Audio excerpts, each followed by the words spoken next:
हटा लो, you can move. हट, gap दे दीजिए मुझे, थोड़ा जगह बना दीजिए।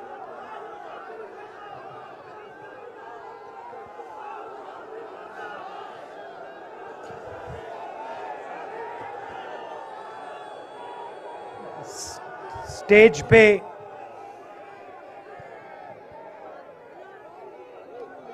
वरिष्ठ नेता, कांग्रेस पार्टी के वरिष्ठ नेता, विपक्षी दल के वरिष्ठ नेता, हमारे प्यारे कार्यकर्ता, भाइयों और बहनों, प्रेस के हमारे मित्रों, आप सबका यहां बहुत बहुत स्वागत।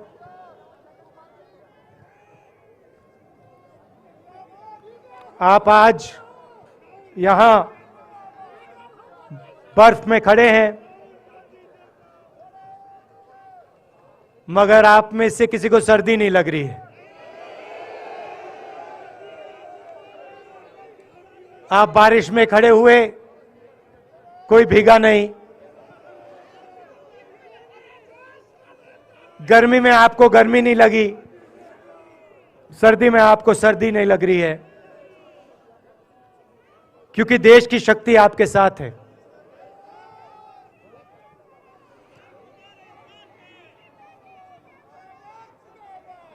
प्रियंका की बात मैं सुन रहा था। प्रियंका ने कहा मेरे मैसेज के बारे में, प्रियंका ने कहा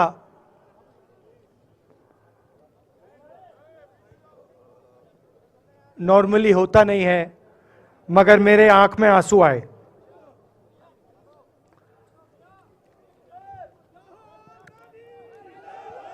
क्योंकि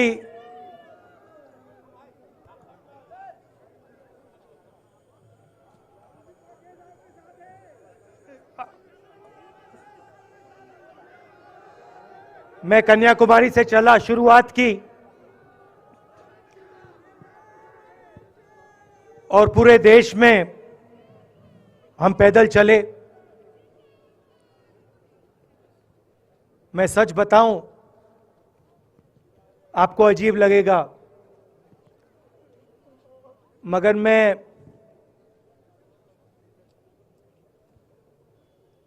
बहुत सालों के लिए हर रोज 8-10 किलोमीटर दौड़ता हूं। तो मैंने सोचा था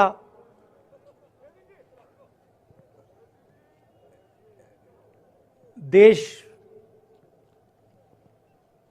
कन्याकुमारी से कश्मीर चलने में इतनी मुश्किल नहीं होगी।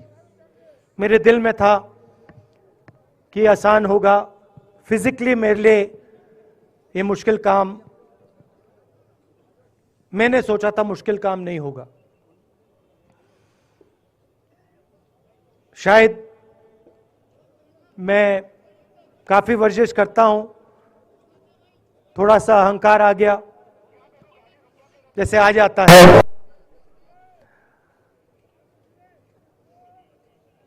मगर फिर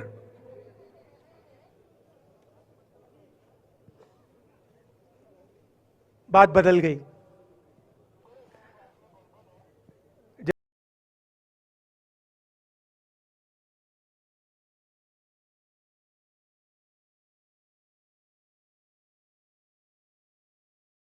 मैं छोटा था,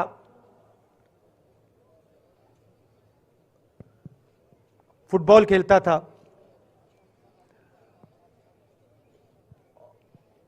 और कॉलेज में जब मैं फुटबॉल खेल रहा था, एक बार मुझे बहुत जोरों से घुटने में इंजरी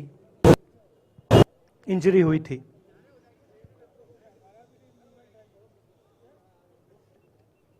मैं उसको भूल गया था।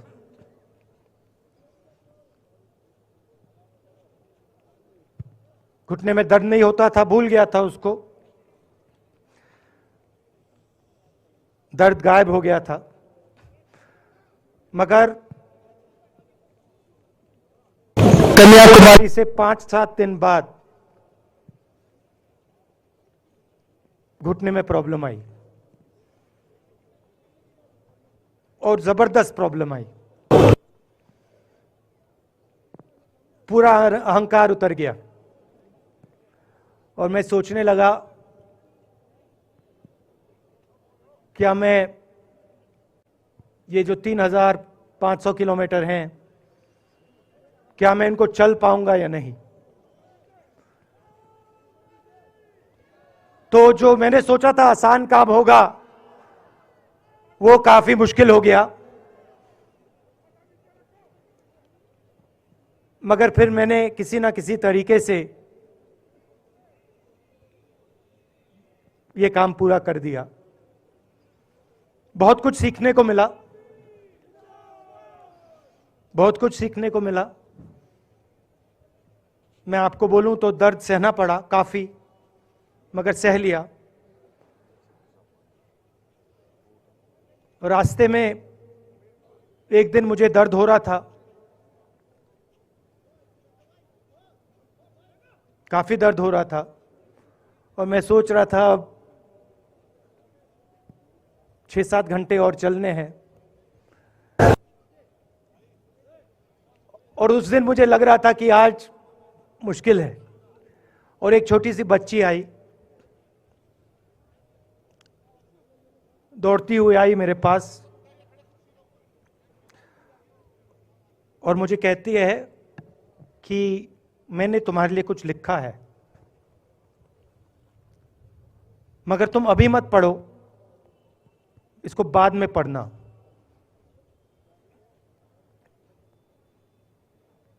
और फिर वो मुझे गले लग के भाग गई। फिर मैंने सोचा अब पढ़ता हूं क्या लिखा है।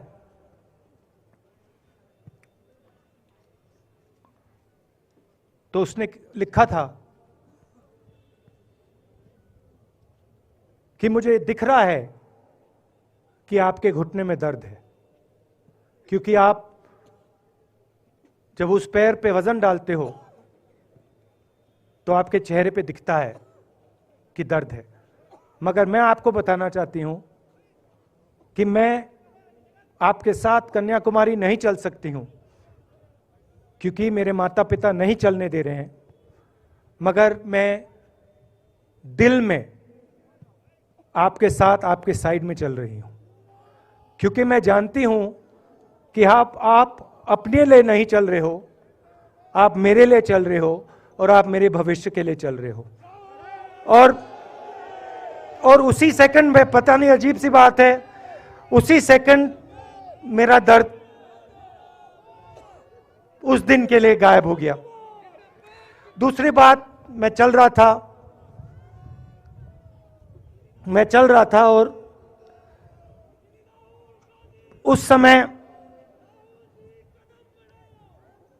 उसी समय वहां पे थोड़ी सर्दी बढ़ रही थी। सुबह का समय था और 4 बच्चे आए।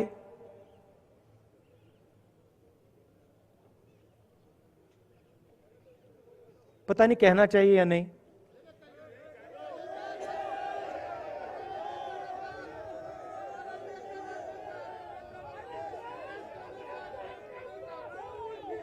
तो कह देता हूं, छोटे से बच्चे थे, भिखारी थे, भीख मांगते थे और मेरे पास आए। कपड़े नहीं थे, मैंने देखा, शायद मजदूरी भी करते थे तो थोड़ी मट्टी थी उन पे। खैर, मैं ये चीजें देखता नहीं हूं, तो मैं उनके साथ गले लगा, घुटनों पे गया, ऐसे उनको पकड़ा मैंने, क्योंकि मैं उनकी लेवल पे रहना चाहता था। और फिर, नहीं सुनिए, मैं ये बात कहना नहीं चाह रहा था मगर कह दूंगा। तो उनको ठंड लग रही थी, वो कांप रहे थे शायद उनको खाना नहीं मिला था, छोटे बच्चे मजदूरी कर रहे थे।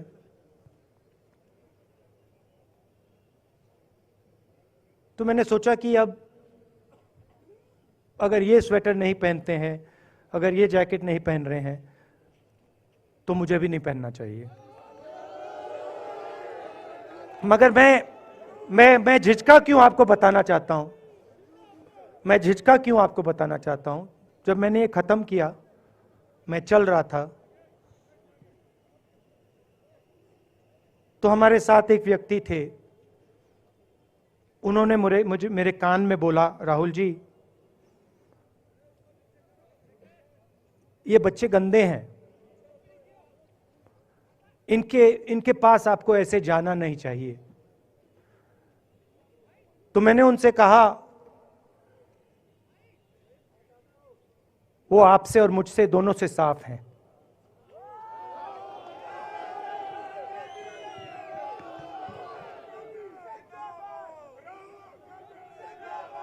तो देश में कभी कभी यह विचारधारा दिखाई दे जाती है। दूसरी बात आपको बता देता हूं, शायद लोगों को अच्छी ना लगे। जब मैं चल रहा था, आपने देखा होगा कि बहुत सारी महिलाएं रो रही थी। आपने देखा? आपको मालूम है क्यों रो रही थी? नहीं, उसमें से बहुत सारी महिलाएं इमोशनल थी, मुझसे मिलकर रो रही थी। मगर उसमें बहुत सारी ऐसी भी महिलाएं थी जिन्होंने मुझे बोला कि उनके साथ बलात्कार हुआ है, उनको किसी ने मोलेस्ट किया है, उनके किसी रिश्तेदार ने उनको मोलेस्ट किया है। और जब मैं उनसे बोलता था, बहन मैं पुलिस को बताऊं, तो मुझे कहती थी, राहुल जी पुलिस को मत बताइए, हम चाहते हैं कि आपको ये बात मालूम हो, मगर पुलिस को मत बताइए, हमारा और भी नुकसान हो जाएगा। तो ये हमारी देश की सच्चाई है। ऐसी बहुत सारी और मैं कहानियां आपको बता सकता हूं।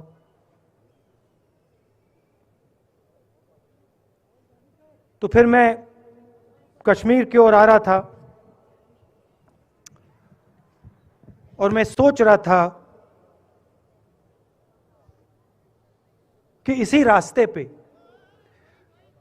मैं नीचे से ऊपर जा रहा हूं। मैं सोच रहा था कि इसी रास्ते से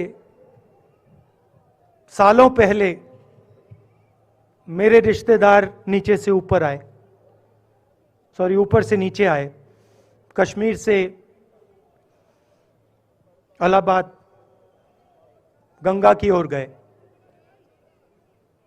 और मुझे ऐसा लग रहा था कि मैं वापस अपने घर जा रहा हूं।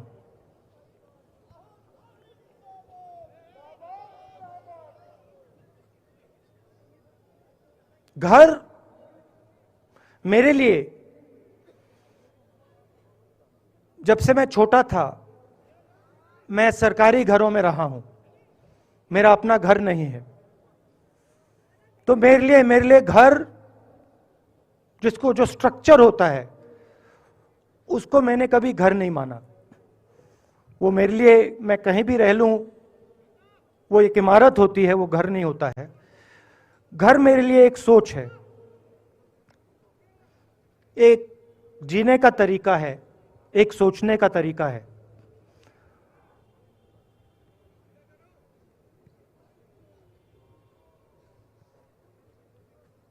और यहां पे जिस चीज को आप कश्मीरियत कहते हो, उसको मैं अपना घर मानता हूं। अब ये कश्मीरियत है क्या? ये जो शिव जी की सोच है एक तरफ, और थोड़ी सी गहराई में जाएंगे तो उसको शून्यता कहा जा सकता है। अपने आप पर, अपने अहंकार पर, अपने विचारों पर आक्रमण करना, और दूसरी तरफ इस्लाम में जिसको शून्यता यहां कहा जाता है, वहां फना कहा जाता है। सोच वही है। इस्लाम में फना का मतलब अपने ऊपर आक्रमण, अपनी सोच पर आक्रमण, जो हम अपना किला बना देते हैं कि मैं ये हूं, मेरे पास ये है, मेरे पास ये ज्ञान है, मेरे पास ये घर है, उसी किले पर आक्रमण करना, वही है शून्यता, वही है फना। और इस धरती पे ये दो जो विचारधाराएं हैं,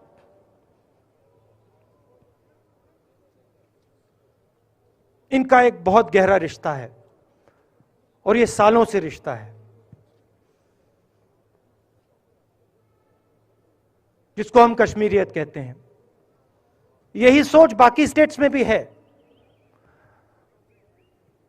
गांधी जी वैष्णव जनतों की बात करते थे, जिसको हम यहां शून्यता, फना कहते हैं, उसको गुजरात में वैष्णव जनतो कहा जाता है। असम में शंकर देव जी ने भी यही बात कही।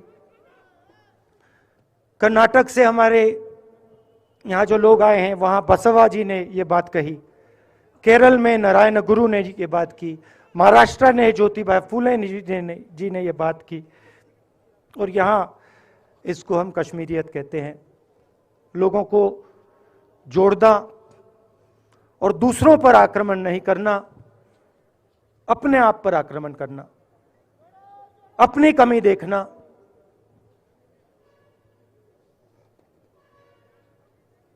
मैंने आपको कहा कि मेरा परिवार कश्मीर से गंगा की ओर गया था। इलाहाबाद संगम के बिल्कुल किनारे वहां पास में हमारा घर है।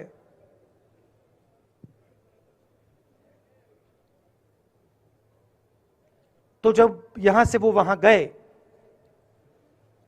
उन्होंने कश्मीरियत की जो सोच थी उसको गंगा में डाला था। गंगा में ले गए उस सोच को, और उत्तर प्रदेश में उस सोच को फैलाया था, जिसको उत्तर प्रदेश में गंगा जमुना तहजीब कहा जाता है।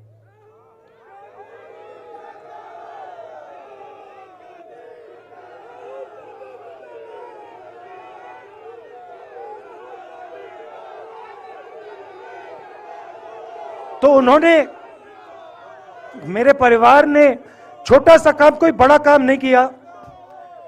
जो आपने उनको सिखाया, जो जम्मू कश्मीर के लोगों ने उनको सिखाया, लद्दाख के लोगों ने सिखाया, क्योंकि उसमें बौद्ध धर्म भी है, उनके पास भी वही सोच, शून्यता की सोच उधर भी है। वो उसको ले गए और उस विचारधारा को, सोच को गंगा में उन्होंने रखा। तो मैं ये सोच रहा था, जब यहां आ रहा था, पैदल चल रहा था, और मुझे सिक्योरिटी वालों ने कहा था कि देखिए, आप पूरे हिंदुस्तान में चल सकते हो, जम्मू में भी चल सकते हो, मगर आखिरी जो 4 दिन हैं, कश्मीर में आपको गाड़ी से जाना चाहिए।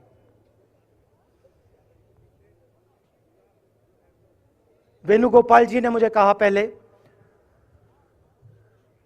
और जो ऑर्गेनाइज कर रहे थे उन्होंने कहा,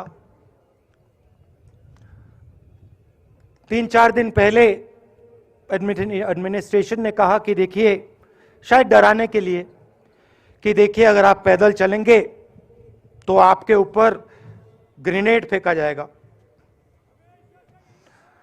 तो मैंने सोचा, नहीं सुनिए, मैंने सोचा कि ऐसे करते हैं, मैं अपने घर वापस जा रहा हूं, 4 दिन पैदल चलूंगा, अपने घर के जो लोग हैं उनके बीच में चलूंगा। और मैंने सोचा कि जो मुझसे नफरत करते हैं उनको क्यों ना मैं एक मौका दूं कि मेरी सफेद शर्ट का रंग बदल दें, लाल कर दें।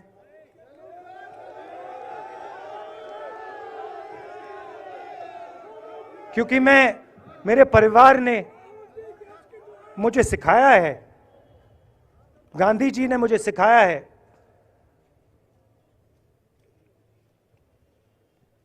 कि अगर जीना है तो डरे बिना जीना है, नहीं तो जीना नहीं है।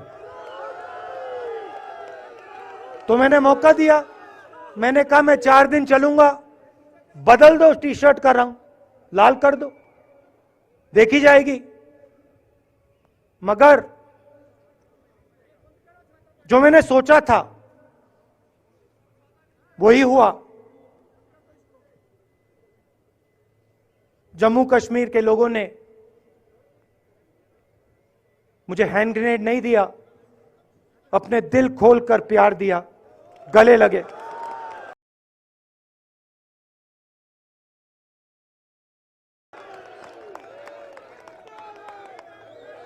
और मुझे बहुत खुशी हुई कि उन सब ने मुझे अपना माना, और प्यार से बच्चों ने, बुजुर्गों ने आंसुओं से मेरा यहां स्वागत किया। मैं अब जम्मू कश्मीर के लोगों से, और जो यहां हमारे सेना के लोग काम करते हैं, सीआरपीएफ के लोग काम करते हैं, उनको मैं कुछ कहना चाहता हूं।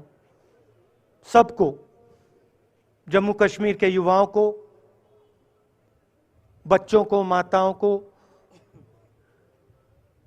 सबको, सीआरपीएफ के, बीएसएफ के, आर्मी के जवानों को, उनके परिवारों को, उनके बच्चों को मैं कहना चाहता हूं, देखिए,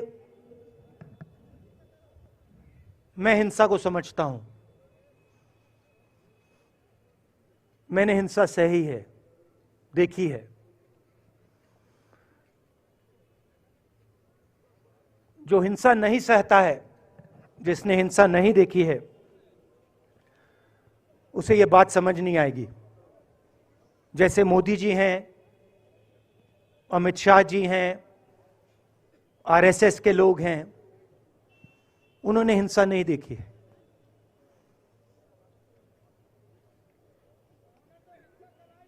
डरते हैं, नहीं डरते हैं, देखिए डरते हैं। यहां पे हम 4 दिन पैदल चले, मैं आपको गारंटी देके कह सकता हूं कि बीजेपी का कोई नेता ऐसे नहीं चल सकता है। और इसलिए नहीं क्योंकि जम्मू कश्मीर के लोग, इसलिए नहीं क्योंकि जम्मू कश्मीर के लोग उनको चलने नहीं देंगे, इसलिए क्योंकि वो डरते हैं। खैर, मैं अपने जम्मू कश्मीर के लोगों को, युवाओं को, बुजुर्गों को और आर्मी के लोगों को, सीआरपीएफ बीएसएफ लोगों को थोड़ा सा बताना चाहता हूं। देखिए, मैं जब 14 साल का था, स्कूल में था, सुबह ज्योग्राफी की क्लास में था, मैं पढ़ रहा था, सामने बैठा था और मेरी एक टीचर आई, अंदर आई और उसने कहा, राहुल तुम्हें प्रिंसिपल बुला रहा है। मैं बदमाश था, बहुत बदमाश था जब छोटा था। बहन से पूछ सकते हो क्या क्या करता था मैं, अभी भी करता हूं।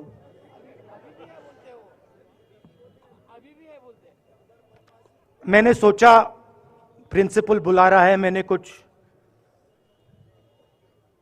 गलती की होगी, अब मार पिटेगी। वहां पे केनिंग होती थी, मैंने सोचा था अब केनिंग होगी मेरी। मगर जब मैं चल रहा था,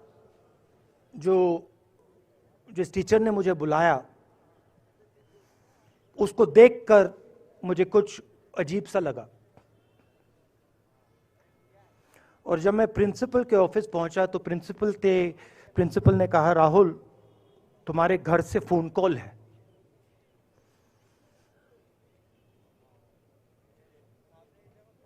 और जब मैंने उसके शब्द सुने, मुझे पता लग गया कुछ गलत हो गया है। मेरे पैर कांपे और मैंने जैसे फोन अपने कान पे लगाया तो मेरे मां के साथ एक औरत काम करती है, वो चिल्ला रही थी, राहुल दादी को गोली मार दी, दादी को गोली मार दी, दादी को गोली मार दी। 14 साल का था।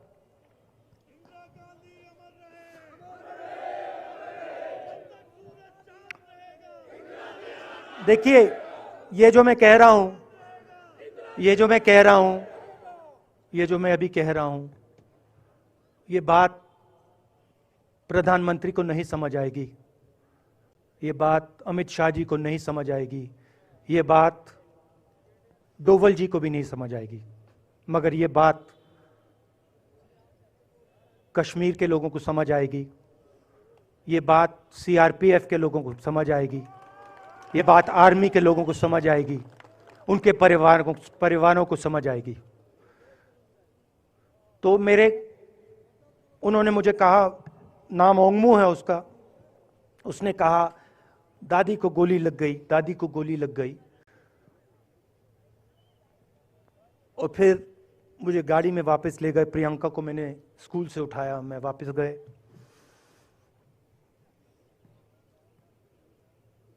और फिर मैंने वो जगह देखी जहां मेरी दादी का खून था।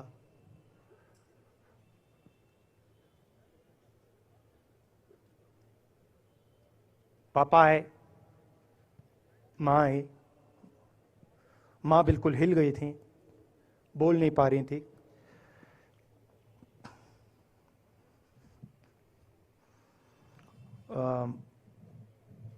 हाँ,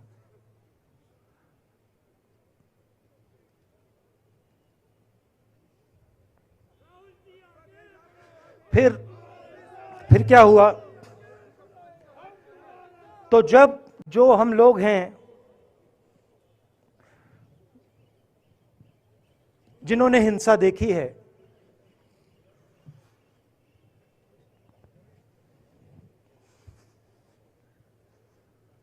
ये जो है ना, इसको हम बिल्कुल दूसरी तरीके से देखते हैं। ये आप सबके लिए टेलीफोन है, ये हमारे लिए सिर्फ टेलीफोन नहीं है।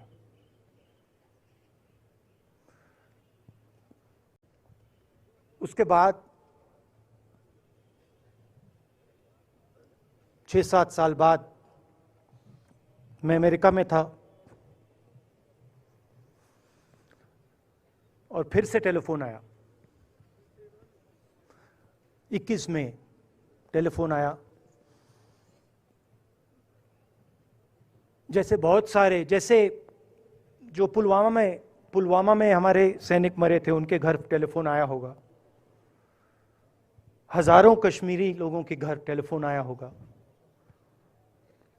सेना के परिवारों को टेलीफोन आया होगा। वैसा ही टेलीफोन आया।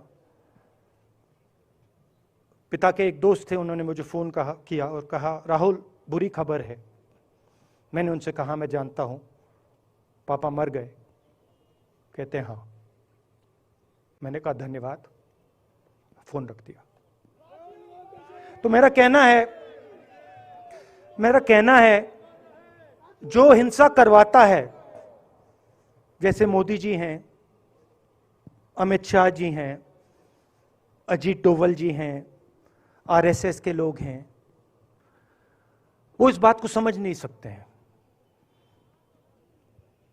वो दर्द को समझ नहीं सकते हैं। हम समझ सकते हैं।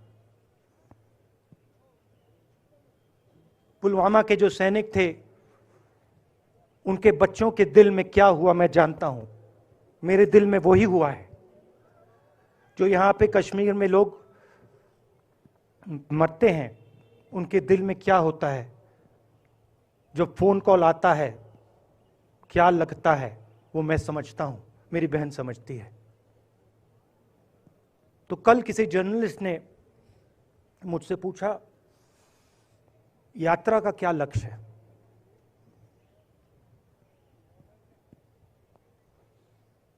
कहा कि यात्रा क्या अचीव करना चाहती है, जम्मू कश्मीर में क्या अचीव करना चाहती है।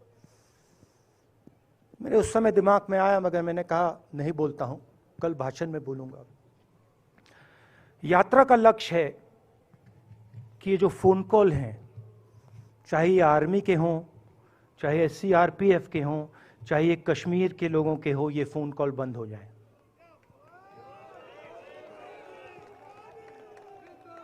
कि ये फोन कॉल किसी बच्चे को, किसी मां को, किसी बेटे को ना लेना पड़े। मेरा लक्ष्य ये जो फोन कॉल हैं, इनको बंद करने का है। अब देखिए, बीजेपी आरएसएस के लोग आक्रमण किस चीज पे कर रहे हैं। मुझे गाली देते हैं, मैं उनका धन्यवाद करता हूं, क्योंकि मैंने आपको शून्यता की बात की, शिव की बात की, उसको मैं समझता हूं और मैं दिल से उनका धन्यवाद करता हूं कि जितना भी वो मेरे ऊपर प्रेशर डालें, जितनी भी गाली लगाएं, जो भी वो करें, उससे मैं सिर्फ सीखता हूं। तो मैं एक प्रकार से उनका धन्यवाद करता हूं। मगर जो मैंने आपको बात बोली पहले, चाहे वो कश्मीरियत है, चाहे वो वैष्णो जंतो है, चाहे वो शंकर देव जी हैं, बसवा हैं, नारायण गुरु हैं, तिरुवल्लुवर हैं, जो तमिलनाडु के बड़े पोएट हैं, फूले जी हैं, और जो कश्मीरियत हैं, ये इस विचारधारा पे आक्रमण कर रहे हैं। और ये जो विचारधाराएं हैं, ये इस देश की नींव है, इस देश की फाउंडेशन है। और आपने जो किया, जो यात्रियों ने किया, हम सब ने किया, इस विचारधारा की रक्षा के लिए किया है। मैंने ये काम अपने लिए नहीं किया, मैं ऐसा काम अपने लिए कभी कर ही नहीं सकता हूं। मैंने ये काम हमारे कांग्रेसी मित्रों को ये अच्छा ना लगे, मगर मैंने ये काम कांग्रेस पार्टी के लिए भी नहीं किया है। मैंने ये काम, और हम सब ने ये काम हिंदुस्तान की जनता के लिए किया है। और हमारी कोशिश है कि जो